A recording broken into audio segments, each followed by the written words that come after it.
I'm going to show you how to get the absolute best sound for cheap when you're doing a remote podcast interview, and that is to use Podsplice. I've tried everything else. This is the best.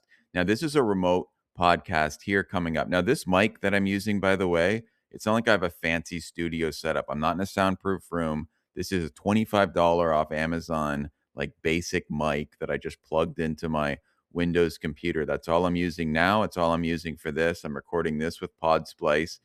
Here's a podcast that I did. And so, like, we're in different cities here just through the internet. Now, watch this. Listen to this. Listen with headphones, even. Same mic.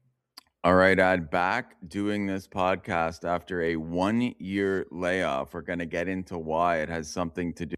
Okay, so you can hear the quality for 25 bucks. Now, so I'm not obviously picking up the sound from like we're not talking on Zoom and just capturing the sound, or on Google Meet, or on like using OBS, or using any of these regular things, not even a paid one like Descript or Riverside. And I've used both of those, canceled them.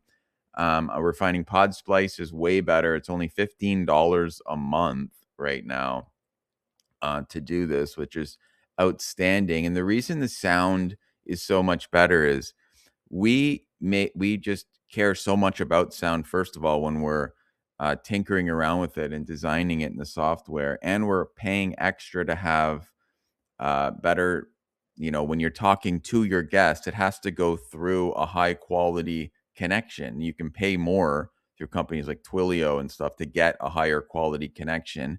Thirdly, we're recording remotely. It does it automatically. So my computer records my face, my voice. The guest's computer records their face, their voice, and then Podsplice mixes it all together. So you don't get the sound that goes through the internet. You get the sound that's better just recording straight up on your own computer, and then it's all mixed together and merged. Now, some other softwares do that, but the connection itself isn't as good. So you're often talking over each other during the call because there's like glitches there, and they don't seem to tweak or pay the extra money to really hone in on the sound. And sound is so important. It's more important than the visuals. Um, like if you're doing a podcast, even one on YouTube where you're having a conversation with a guest, even if you have a good guest and an interesting show, when new people find your show, if they hear that garbage sort of low end sound, um, then they just turn it off. They shut it off. It just sounds unprofessional, and it's so much more than visual, right? And again, I'm using a $25 mic in like a regular laptop, like nothing fancy. My internet connection is just normal.